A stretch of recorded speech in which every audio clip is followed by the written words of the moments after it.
मेरी बिल्ली मुझसे म्याऊं।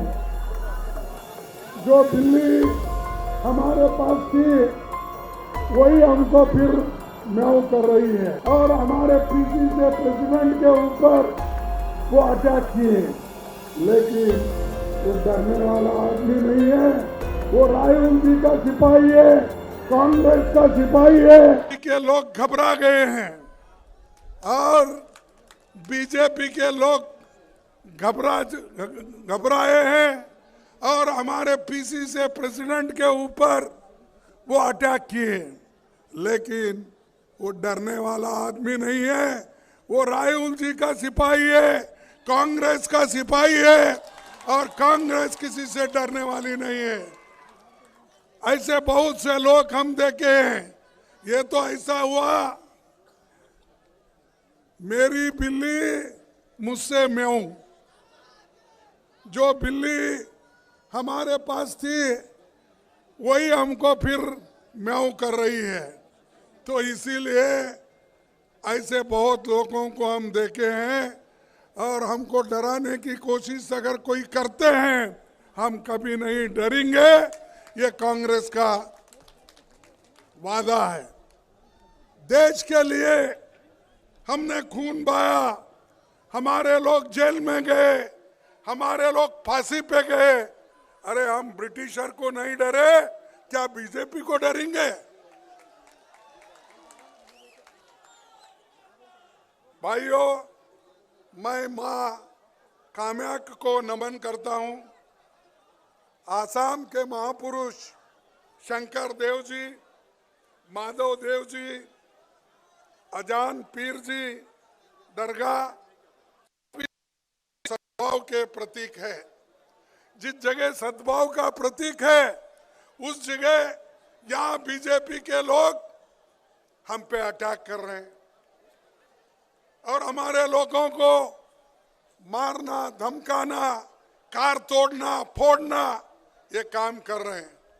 अरे भाई, अगर एक पत्थर आप मारेंगे तो वही पत्थर आपको भी लग सकती है। इसीलिए मैं चाहता हूं शांति के साथ सभी रहना है और हमारे जो राहुल गांधी जी की जो यात्रा है उसको सफल करने के लिए सभी को मदद करना चाहिए, सहकार करना चाहिए और डराने की कोशिश कोई नहीं करना चाहिए। 15 राज्यों से होकर भारत जोड़ो न्याय यात्रा ये जाएगी, सबके साथ चर्चा करेगी और राहुल जी हमेशा इससे पहले जो यात्रा चली वो कन्याकुमारी से लेकर कश्मीर तक चली। उस वक्त कहीं पथरावबाजी नहीं हुआ, कोई किसी को डराने की कोशिश नहीं की। हालांकि बहुत से रास्ते में बीजेपी की गवर्नमेंट थी, बहुत से संघ संगठन थे, आरएसएस का हेडक्वार्टर नागपुर, वहां से भी हम लिखने लाखों लोग उस जुलूस में शामिल थे, लेकिन किसी ने कोई गड़बड़ नहीं की। आसाम में क्यों हो रहा है? तो ये इसलिए हो रहा है, ये मोदी जी का चेला है।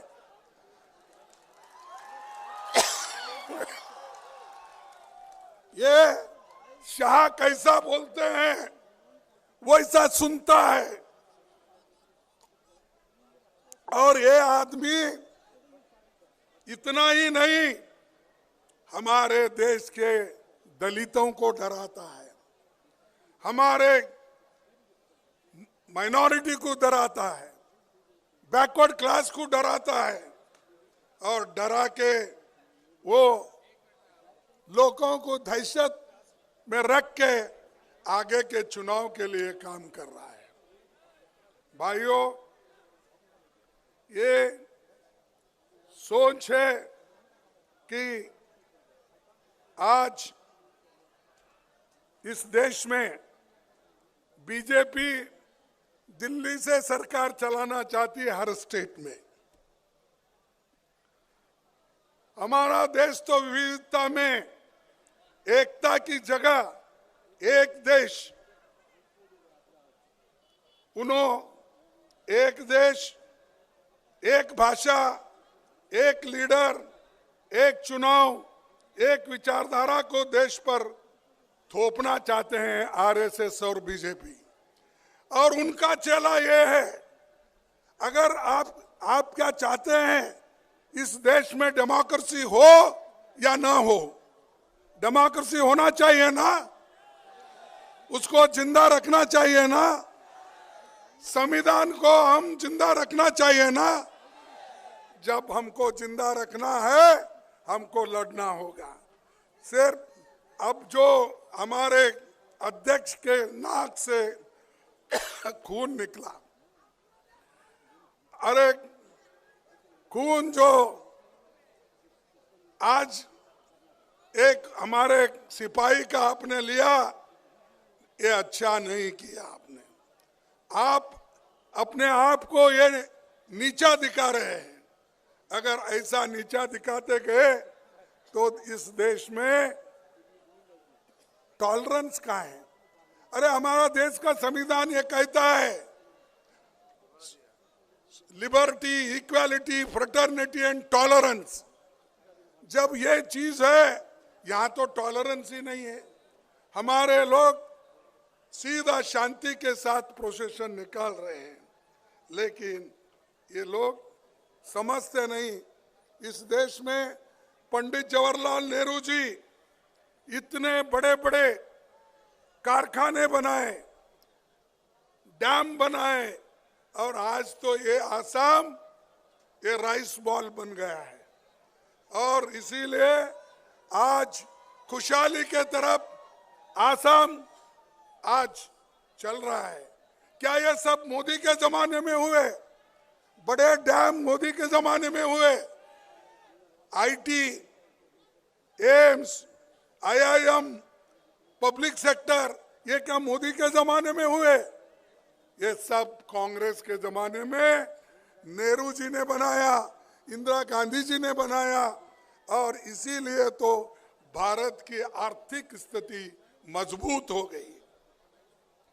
नेहरू जी कहते थे, आजादी के बाद हमने जो तीर्थ यात्रा शुरू की थी, उसका मकसद था कि स्वतंत्र भारत में जो बच्चा पैदा हो वो हमेशा स्वतंत्र रहे और अपना सिर ऊंचा रखकर प्रगति और समृद्धि की दिशा में बढ़ने का पूरा मौका पाए।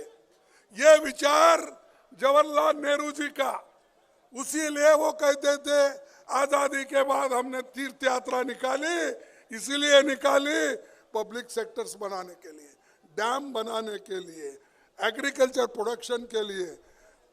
ये काम हमने किया। इनकी तीर्थ यात्रा क्या हो रही है? मोदी जी सब छोड़ के, अरे आपको हुकूमत करने के लिए दिल्ली में बिठाए हैं, गरीबों का जो दुख दर्द समझने के लिए आपको वहां बिठाए, लेकिन आप तो मंदिर मंदिर फिर रहे। अरे आप मंदिर मंदिर फिरना, अपने घर में पूजा करो ना। घर में पूजा नहीं कर सकते क्या? रोज ऐसा ही फिरते रहते हो? कभी तमिलनाडु, हाँ मैं समझ गया, मेरे को कोई आज सुबह बोल रहे थे वो दक्षिण में बहुत दौरा कर रहे हैं। इसीलिए दौरा कर रहे हैं कि उधर थोड़ा धूप है, ठीक है, इधर बहुत ठंडी है, तो ठंडी में वो जाना नहीं चाहते, उसीलिए उधर दक्षिण में फिरते फिरते फिरते कल वो यहाँ रात में आएंगे, वो राम की दर्शन लेकर राम मंदिर में घुसेंगे। तो मुझे रामदेव मिले थे, कौन हमारे एयरपोर्ट पे अपने योगी बाबा रामदेव, हाँ बाबा रामदेव मिले थे।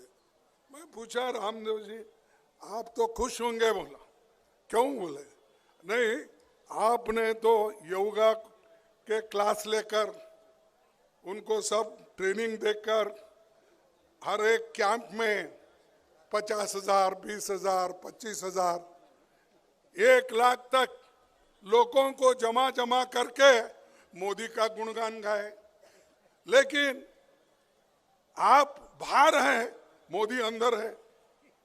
मोदी राम मंदिर में है, रामदेव बाहर है। जो लोग इनको बिठाए कुर्सी पे वो सब बाहर है। कैबिनेट मिनिस्टर्स बाहर है, बड़े लोग बाहर है, सारे लोग अंदर। कौन है? सिर्फ वो अकेले हैं। तो ये जो है मोदी ये चाहते हैं कि वो अकेली हुकूमत भी करे, वो अकेली ही पूजा करे, वो अकेले ही भगवान को मनवा ले। और आगे ये निशानी कह की है तो मैं ये करूंगा कहूंगा ये तो हिटलर की निशानी है। अगर आप अकेले ही सब कुछ करते हो फिर दूसरों से क्यों वोट मांगते हो, दूसरों को क्यों डराते हो? तो भाइयों, ये मोदी जी जो कर रहे हैं और उनके चेले जो कर रहे हैं ये देश के लिए ठीक नहीं है, हमारे डेमोक्रेसी के लिए ठीक नहीं है और संविधान के लिए ठीक नहीं। नेहरू जी आसाम नॉर्थ ईस्ट को विकास करने के लिए उन्होंने यहाँ पर राज्य का स्टेटस दिया, चाहे वो नागालैंड हो। उसके बाद में इंदिरा गांधी, राजीव गांधी जी ने छोटे छोटे रोज राज्य बनाए, वो सब कांग्रेस के जमाने में बने। क्या मोदी जी और हेमंत के जमाने में बने? हाँ, नहीं। तो ये सब बना के हम दिए और वो बोलते हैं कि बीजेपी बहुत काम करी। अरे भैया, हम जुम्मा आप 3 साल हो गए क्या? 3-4 साल हो गए और हमारे पास से निकल के वहां सीधा गए और चीफ मिनिस्टर बनते ही कांग्रेस को गालियां देने शुरू कर। अरे जहां पैदा हो गए हो, जिस माँ की दूध पिए है कांग्रेस की, उस माँ को आप ठुकरा देते हो, गालियां देते हो। हम डरने वाले नहीं हैं। तो इसलिए उनको ये कहना चाहिए, ज्यादा अगर बात करे तो लोग उनको जहां भेजना है वहीं भेजेंगे, वो फिर रास्ते पे आएंगे। आज क्या हुआ कि हेमंत जी के ऊपर इतने केस है। सब परसों तो उनके भ्रष्टाचार के बारे में राहुल गांधी जी बताए और मैं भी बताऊंगा, क्योंकि मेरे पास लंबी लिस्ट है। अगर ये बताते जाऊंगा तो भाषण इसी में चले जाएंगे। तो इसीलिए इतने चार्जेस उनके ऊपर, बहुत से केसेस उनके ऊपर, ये रहते हुए भी उन्होंने, मोदी जी ने, शाह ने अपने तरफ लिया और जितने एलिगेशन उनके ऊपर थे वो सब बंद हो गए। अरे जो आदमी करप्ट था आप बोलते थे, उसके खिलाफ भाषण करते थे, लेकिन उसी को आप जब गोद में उठा लिए वो क्लीन हो गया। वॉशिंग मशीन में डाले, जिसको कलंक था वो कलंकित था, उस कलंकित आदमी को वॉशिंग मशीन में डालने के बाद उसको क्लीन हो गया, उनके पास जाके अच्छा हो गया। अब जब तक हमारे पास था उसको गालियां देते रहे। तो ये है बीजेपी की नीति और ये है हेमंत की नीति। इसीलिए आपको होशियार रहना चाहिए। आप लोग इतनी आज ये चली है हवा कि हर जगह भगवान के नाम पे लूट रहे हैं। राम नाम जपना, पराय माल अपना।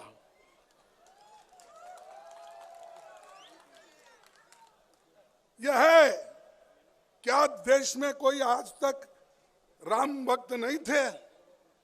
क्या कोई देवल नहीं बंधे? मैं खुद ही बहुत बड़ा एक बुद्ध का मंदिर बना। क्यों? अगर आप ही बोलते हैं बुद्ध भी क्या है? विष्णु का 9वां अवतार। अरे भाई, इतने अवतार है उसमें से सभी अवतारों को आप करो, राम जी का भी करो। हमारे लोग तो राम भक्त है हमारे पास भी, क्योंकि आस्था है, हर एक की आस्था अलग अलग हो सकती है। कोई क्रिश्चियन हो सकता है, कोई बुद्ध हो सकता है, कोई इस्लाम हो सकता है, कोई सिख हो सकता है, तो कोई हिंदू हो सकता है। तो ये तो हमारे देश में विविधता में एकता है, हमारे देश विविधता में एकता है, लेकिन एकता को तोड़ने वाले लोग बीजेपी वाले हैं। हम एक बनाते हैं, हम पुल बनाते हैं। हिंदुस्तान में ब्रह्मपुत्रा के ऊपर अगर किसी ने पहला पुल बनाया, वो जवाहरलाल नेहरू जी ने बनाया, कांग्रेस ने बनाया।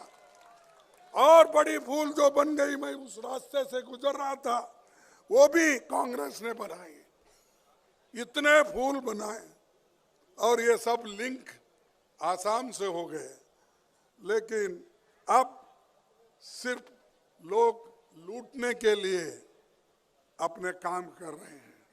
कंपनी भी उनकी, स्टील भी उनका, सीमेंट कहाँ से है मुझे मालूम नहीं, सैंड भी उनका, सब करके वो लोग आज ये काम कर रहे हैं। भाइयों, आज जो हमारी यात्रा है मणिपुर से शुरू हो गई है, इम्फाल से शुरू हो गई। ये यात्रा नहीं, मैं कहूंगा एक तपस्या है। ये यात्रा नहीं, तपस्या है। इतना मुझे बताओ, कौन नेता कन्याकुमारी से कश्मीर तक चला? कौन नेता आज मणिपुर से बॉम्बे तक जा रहा है? कोई नहीं। कोई समंदर में डुबकी लेता है, कोई तालाब में डूबता है, फिर उठता है। ऐसे लोगों को ही आप देखे हैं। अंदर अच्छी बनीन रहती है, ऊपर शर्ट पतला रहे तो भी ठंडी नहीं लगना। मैं देख रहा था, डुबकी एक बार मारे उठे। अरे इससे क्या भाई, देश की हालत देखो, एम्प्लॉयमेंट देखो, इन्फ्लेशन देखो, किसानों की हालत क्या है देखो, गरीबों की हालत क्या है देखो, दलितों की हालत क्या है देखो, ट्राइबल की हालत क्या है देखो, छोटे मोटे व्यापारियों की हालत क्या है वो देखो। वो सब छोड़ के कहीं ऐसा बढ़ते हैं, कहीं ऐसा बढ़ते हैं। अरे ये तो छोड़ो ना साधु संतों को, वो करते हैं अपना काम। हम जाके साधु संतों को नमन करेंगे, देवल में जाके नमन करेंगे, लेकिन आप बीच में क्यों आ रहे हैं?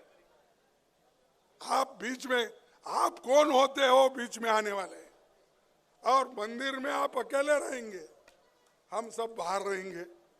हमारे को भी दावत आई थी, अब मैं हमको सब बाहर रख के तुम गर्भगुड़ी में अगर मंदिर में अगर जाके अकेले आज सबके साथ अगर पूजा करते बैठे तो क्या ये एक व्यक्ति सारे भगवान को कब्जा कर लिया, सारे को मॉर्टगेज कर लिया है? अरे छोड़ो, हिंदुस्तान में हर आदमी कहीं भी जाता, कन्याकुमारी से लेकर अमरनाथ तक जाता है, आसाम से लेकर बंबई तक जाता है, गुजरात तक जाता है, सोमनाथ तक। तुम कौन होते हो रोकने वाले? तो इसलिए एक शायरी मैं आपको सुनाऊंगा, आप गौर से सुनिए। राहुल जी का ये यात्रा और तपस्या कैसा है। जो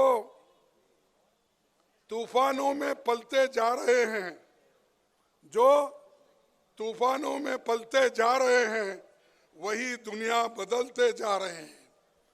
जो तूफानों में चलने की जिनको आदत होती है, वही दुनिया को बदल सकते हैं, दूसरा कोई बदल नहीं सकता। और राहुल जी की विचारधारा, हमारी विचारधारा एक है, और बीजेपी की विचारधारा और आरएसएस की अलग है। इसीलिए अगर हमारे विचारधारा को लेकर लड़ना चाहते हैं और बीजेपी और आरएसएस के आइडियोलॉजी को अगर खत्म करना चाहते हैं, देश को बचाने के लिए, संविधान को बचाने के लिए, लोकतंत्र को बचाने के लिए आप हमारे साथ आओ, तभी देश बचेगा। क्योंकि ये हमारे लिए बहुत बड़ा देश है और इसको हम आगे बढ़ाना चाहिए। इससे ज़्यादा मैं न कहते हुए चंद बातें और कहूँगा। एक, जो देश में हजारों करोड़ों जो रुपए लूट के विदेश जा रहे हैं, बाहर जा रहे हैं, वो लोग फिर भी उनको पकड़ा नहीं जाता और यहाँ छोटे मोटे लोगों को पकड़ते हैं और डराते हैं। इसीलिए मैं आपसे यही कहूँगा, किसी एक घटना से डरने की जरूरत नहीं। हम आपके साथ हैं, राहुल जी आपके साथ हैं, सोनिया जी आपके साथ हैं और सभी इस मंच पे बैठे हुए लोग आपके साथ हैं। इसीलिए राहुल जी ने एक स्लोगन दिया था। क्या दिया था? अरे क्या भाई, वो भी डरो मत। ये डरो मत की जो उन्होंने घोषणा की थी, वही मैं आज रिपीट कर रहा हूं। आसाम के मेरे भाई और बहनों, बंधुओं, डरो मत। हम सब एक होकर लड़ेंगे, इस बीजेपी के सरकार को उखाड़ कर फेंक देंगे। तो इतना कहते हुए मैं आखिरी एक बात आपसे कहूंगा। दलितों के लिए हेमंत जी ने क्या कहा था? हेमंत जी ने कहा था, मेरे को संस्कृत उतनी अच्छी नहीं आती, चुप थोड़ा सा पढ़ लेता हूं, लेकिन हेमंत विश्वास शर्मा एक ट्वीट किए थे। क्या ट्वीट किए थे कि भाई ये इंग्लिश में मैं पढ़ता हूं, संस्कृत का उतना अच्छा उच्चार नहीं आएगा, इसीलिए उन्होंने कहा था, agriculture, dairy farming and commerce are the natural works for those with the qualities of Vaishyas. Serving through work is the natural duty for those with the qualities of Shudras. यानी दलित समाज, शूद्र समाज हमेशा हेमंत की सेवा करना, क्योंकि वो ब्राह्मण में आते हैं, और वैश्य की सेवा करना और क्षत्रिय की सेवा करना, ये दलितों का काम है। उन्होंने ही कहा, ये मेरे पास उनका कोट है कि यही था, कृषि गौरक्ष वाणिज्यम वैश्य कर्म स्वभावजम परिचर्मातक कर्म शूद्र स्थापी स्वभावजम। यानी ये उन्होंने संस्कृत में करके लोगों को बेवकूफ बनाया। अरे हम सुपीरियर है, हेमंत मैं सुपीरियर हूं बोल रहा है, और दलित का काम उनके पास काम करने का, उनके नीचे काम करने का। क्या दलित ये चाहते हैं? अगर आप गुलामी चाहते हो तो बीजेपी को वोट दो। अगर आप स्वतंत्रता से रहना चाहते हो, अंबेडकर के संविधान को बचाना चाहते हो, नेहरू जी के डेमोक्रेसी को बचाना चाहते हो, तुम कांग्रेस का साथ दो, कैसा भी वक्त आने दो। और ये दलित के खिलाफ सीएम जो है, पहला काम तुम्हारा होता है इसको गद्दी से हटाना। ये काम आप करके दिखाइए। नमस्कार, सबको धन्यवाद देता हूं।